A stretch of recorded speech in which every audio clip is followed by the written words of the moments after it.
Live. Okay. Right. We're just going to read a pre-prepared statement, everyone, so just bear with us. It's quite long and extensive, but I think it's going to add some clarity to what's been going on over the last few days. So, good afternoon, RTC Patriots.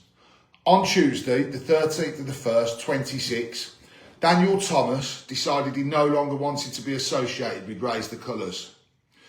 Daniel departed by sending us a video, which we now feel obligated to share. RTC was to carry on with the plan of stopping the boats. To reiterate, RTC was formed a long time before Daniel associated himself with the RTC team and Ryan, where he was taken to the beaches a few times. On Daniel's live on Wednesday evening, he mentioned a meeting that took place a couple of weeks ago. At this meeting, he acted in a very aggressive way and informed us that his intention was to cause a riot on the beaches, which we obviously fiercely opposed this, so he stormed out.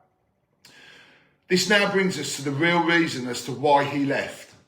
Daniel wanted to go to France to make a statement which involved taking a large number of people onto the beaches to make a stand with no definitive plan thereafter or thought or concern for the safety and security of the volunteers. At RTC, we have been actively recruiting volunteers and we are currently in the thick of a huge vetting process where we are weeding out the people who could cause trouble and also finding the gems that will help this mission have the longevity and success it needs to enable us to stop the boats.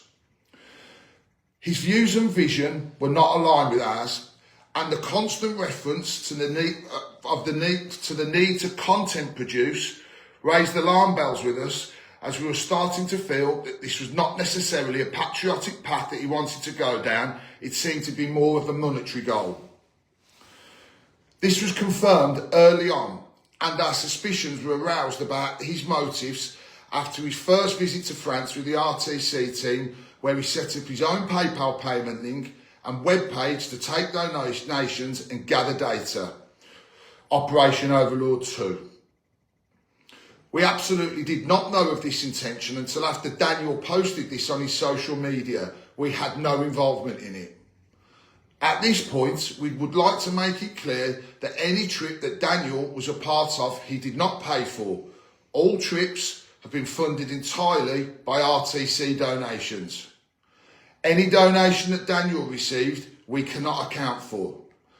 Additionally, Ryan was subjected to a fraud where £2,500 was taken from his personal account and has since found out that this was used for software that Daniel is now using.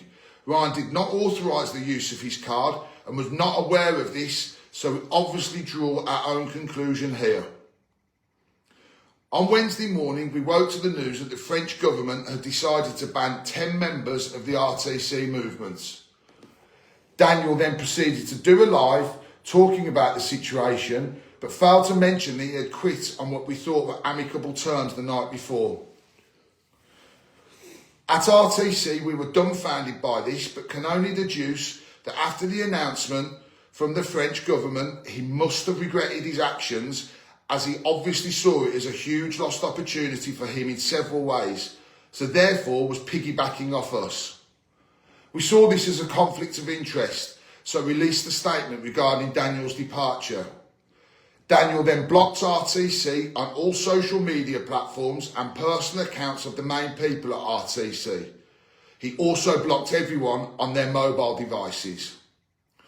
Ryan did a live on Wednesday at 5:30 p.m, where Daniel then unblocked us from his social media and kept popping up and started directing people to his monetised YouTube channel. What followed after this was a barrage of abuse by way of voice notes and text messages off Daniel, who was incandescent with rage that we had informed our patriots of his departure from being associated with RTC. To clarify, his anger was about losing his income stream, not the movement. Daniel was asked to stop this by Ryan, who would be forced to explain the truth. Daniel has referenced Ryan threatening him, but this is unfounded, and we suspect the threat he is referring to is his loss of income from not being able to use RTC content. We have dozens of voice notes and hundreds of text messages from Daniel corroborating this. He then threatened us with his next live. We continued to ignore his unhinged messages, his actual words, and went on about our interview on GB News with Patrick Christie's. What Daniel did next was decide to plagiarise our mission, the mission that we have been meticulously working on for months, by announcing a very hasty, slapdash plan of getting people to Dover on the 24th of January armed with passports and supplies. This goes against every fibre of what we stand for and what we are doing. We have a team of military experts, data analysts and various other professionals who are working behind the scenes to successfully assemble the biggest pushback ever seen by ordinary people. This isn't a march, this isn't a gathering of people. This is an organised mission that will carry on until we have the final result of stopping the boats. While Daniel is an activist, we are people that action. We would like to reiterate that any funding that has been donated is being used to aid this action.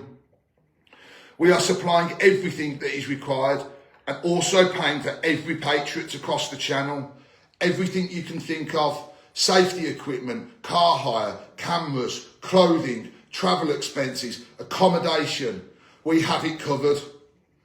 It is sad that we have to explain this, but we have dedicated our lives to this movement, and in turn, a lot of sacrifices have been made. We are out most nights, we work on this all day, often not stopping until very late at night. Our businesses do not have our full attention. Our families are being neglected, so therefore we will not have RTC jeopardised any further. We want long-term success for this country, and we also do not want patriotic volunteers to waste their time or money on fruitless, unorganised expeditions that is designed to enhance ego and revenue. Additionally, we have received donations of kind people who want to see this succeed, so we have a lot of responsibility on our shoulders to pull this off, and we will not let any of our patriotic supporters down. We work hard in every aspect of our lives and are already established business people, so therefore our driving force is entirely true and honest to the cause. We have no association with Daniel Thomas and his gathering on the 24th of January. We believe this to be unsafe and will compromise the ultimate goal. All applicants who have applied to be part of the RTC movement will be responded to by Monday the 19th of January with phase 2. We are organised, disciplined, determined and stronger than ever. 22,000 people have signed up to the first phase, with thousands more waiting for our next intake. Daniel's departure is not even a hiccup. Nothing has changed at RTC and our goals. It's business as usual. In life, things happen, and Daniel has his own course to follow. As stated on Wednesday, we wish him all the best with his endeavours. For clarity, RTC will now refer to our mission as Operation Stop the Boats. As the British Army say, be the best, and this is what we will be. Thank you very much.